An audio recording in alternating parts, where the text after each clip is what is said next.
मैं सम्माननीय विक्रम जी से निवेदन करूँगा, क्योंकि हमारे मुख्य अतिथि एक विचारक है, चिंतक है और समाज में आपका एक महत्वपूर्ण स्थान है। धन्यवाद संचालक जी। प्रवीण जी की जन्म जयंती के अवसर पर आयोजित इस विचार गोष्ठी की अध्यक्षता कर रहे श्री हरिभाऊ खांडेकर जी, जो कि पेशे से प्राध्यापक हैं, समाज सेवी हैं, हम सबके वरिष्ठ श्री कैलाश नाथ त्रिपाठी जी, जिनका लंबा पत्रकारिता का अपना एक अनुभव है, श्री शिवशरण जी त्रिपाठी,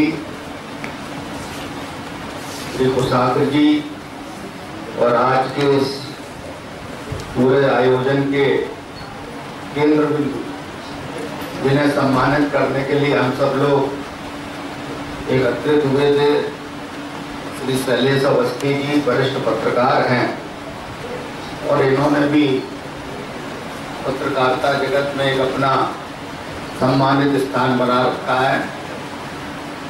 और सबसे ज़्यादा तो धन्यवाद दूंगा पुरुषोत्तम दीक्षित जी को, जिन्होंने इन विपरीत परिस्थितियों में इस विषय पर चर्चा करने का साहस किया।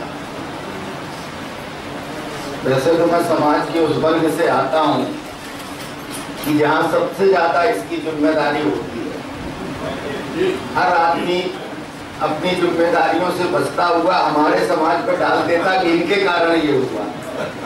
मुझे तो लगता नहीं है कि मुझे कोई बोलने का नैतिक अधिकार भी है, लेकिन अब आपने बुलाया है तो बोलना पड़ेगा। चारित्रिक पतन, कारण और निवारण, सूक्ष्म में मेरा जो अपना अब तक का अनुभव है उसमें तो इसका सबसे बड़ा कारण हमारा अपना स्वार्थ। हम अगर आर्थिक दृष्टि से कमजोर हैं तो हम मजबूत बनना चाहते हैं, सामाजिक दृष्टि से अगर हम कहीं पीछे हैं तो हम आगे बढ़ना चाहते हैं, समाज में अपनी पहचान बनाना चाहते हैं। शिक्षा के क्षेत्र में अगर हम परीक्षा दे रहे हैं तो नकल के माध्यम से हम अच्छे मार्क्स लाने का प्रयास करते हैं। तो हमारा जो अपना निजी स्वार्थ होता है वो चारित्रिक पतन का सबसे बड़ा कारण होता है। निवारण की जहाँ तक बात है तो मुझे लगता है कि हम लोग अपने परिवार की संवेदना और जड़ों से कटते जाते हैं। हम बचपन में नानी और दादी की जो कहानियां सुनते थे उससे हमें बहुत कुछ नैतिक शिक्षा मिल जाती थी कि ऐसा नहीं करना चाहिए, लेकिन अब वो सब कहानियां कहने का प्रयोजन नहीं रह गया है। दादी नानी अप्रासंगिक हो गई हैं। तो ये अपने परिवार से, अभी मुझसे पूर्व के वक्ताओं ने, कई लोगों ने कहा, विनोद जी ने भी कहा, सुशील भैया ने भी कहा, जान सिंह जी ने भी कहा कि संवादहीनता एक बहुत बड़ा कारण हो। अगर हम आपस में इन सब बातों पे परिचर्चा करते रहें, जैसे आज की इस गोष्ठी में 4 सैकड़ा लोग भी नहीं हैं इतने महत्वपूर्ण विषय पर, तो ये हर आदमी इससे बचना चाहता है, क्योंकि ऐसा ना हो कि कहीं कीचड़ में पत्थर डालें और चींटे अपने ऊपर आ जाएं। तो ये ऐसा एक मंच बन सकता है जिससे हम समाज को एक दिशा देने का काम कर सकते हैं। इसकी बहुत ज्यादा गहनता में जाने की आवश्यकता नहीं है, क्योंकि हर कोई अपने कॉलर को अगर उठा के देखेगा, हर एक का कॉलर कहीं ना कहीं कुछ, किसी का ज्यादा गंदा होगा, किसी का कम गंदा होगा। सबने मिलकर इस समाज की इस विद्रूप को रचना करने में कहीं ना कहीं थोड़ा बड़ा छोटा सहयोग किया है। तो मेरा तो प्रवीण जी की इस जयंती के अवसर पर पुरुषोत्तम जी एक अनुरोध आपसे जरूर करूंगा। एक तरफ तो प्रवीण जी के नाम के आगे आपने महात्मा लगाया, और बाद में दीक्षित लिख दिया। महात्मा की कोई जात नहीं होती, पत्रकार लिख दीजिए।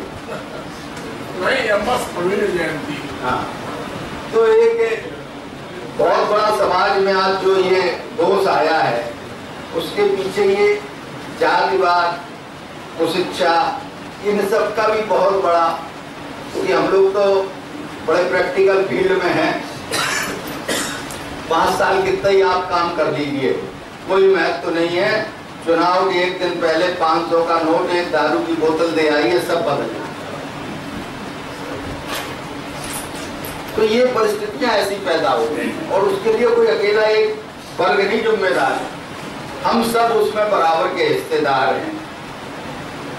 हम सब लोग, क्योंकि चर्चा बड़ी गंभीर दौर में पहुंच गई है, लेकिन हम लोगों की अपनी मजबूरियां होती हैं। एक कार्यक्रम के बाद दूसरा कार्यक्रम लगा होता है।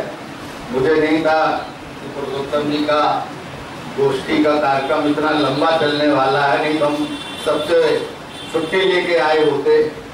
लेकिन आपने एक अच्छा प्रयास किया, इन विपरीत परिस्थितियों में आपने इतना साहस जुटाया, इसके लिए आप बधाई के पात्र हैं।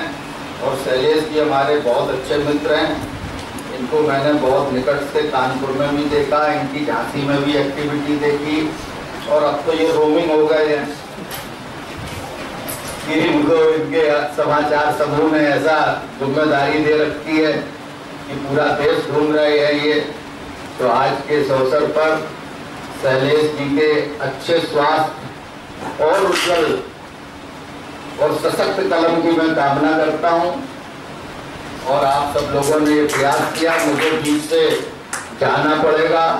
आदरणीय त्रिपाठी जी जैसे वरिष्ठतम लोग यहाँ मौजूद हैं, उनके विचारों से वंचित रह जाऊंगा। लेकिन कई बार त्रिपाठी जी को मैंने करीब से सुना है, देखा है, और उनके कार्य करने का तरीका देखा है। मुझे लगता है इस मंच पर जितने लोग बैठे हैं, हरिबाबू जी हमारे डिग्री कॉलेज में वरिष्ठतम अध्यापक होने के बाद भी जितनी सादगी का जीवन यापन करते हैं और समाज सेवा में लगे रहते हैं, मुझे लगता है कि आज के कार्यक्रम की अध्यक्षता के लिए इनसे अच्छा कोई व्यक्तित्व तो मिल नहीं सकता। आप सब लोगों ने मेरी बातों को सुना, कहीं कोई गलती हो गई हो तो नेता होने के नाते माफ करिएगा, क्योंकि हम लोग सब लोग मोटी खाल के होते हैं, इसलिए आप सबसे क्षमा याचना करते हुए आपके बीच से जानने की अनुमति चाहता हूँ। धन्यवाद।